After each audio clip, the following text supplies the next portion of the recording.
Orphan accounts. And what does that mean, you say? Well, surprisingly, this happens more than you would think.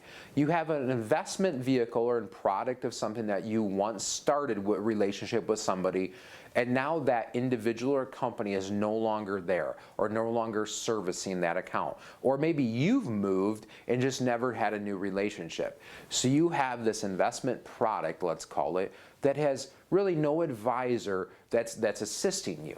Oftentimes we see this happen in like the insurance industry as an example. Maybe you bought a fixed annuity or fixed index or variable or some type of an annuity or insurance product at once, and then that insurance producer agent is either no longer doing this or has moved or you've moved, and so you don't have anybody helping you.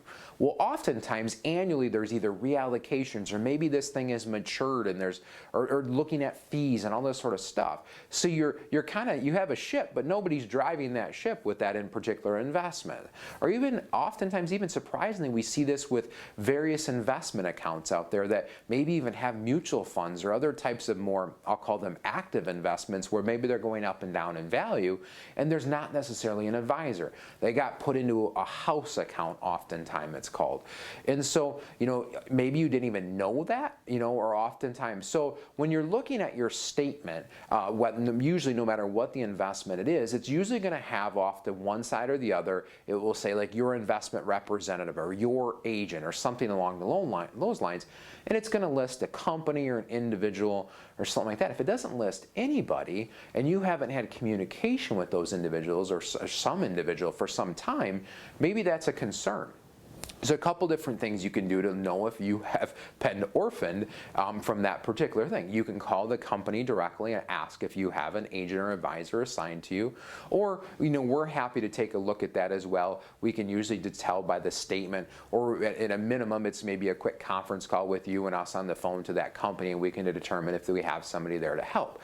But once again, don't think that you don't need somebody, because usually at some point in the time you're going to want service on that, and it's nice to have a local person to be able to help walk through that with you, make adjustments if needed, or maybe eventually you're going to get to retirement and you want to start taking income from that or start taking distributions. Sure, you can probably call the 1-800 number and request the paperwork and they can send it to you or fax it to you and go along that lines. But once again, having that local individual, and maybe more importantly, and we talk about it all the time here on the show, is how does that investment fit into your plan? If there's not even an advisor looking after that, boy, that to me concerns me, because what is that doing? How is it making that plan for you, and how is it helping you plan to retire well? Give us a call on the screen. We'd love to talk to you about this or anything else that you may have questions about for your retirement.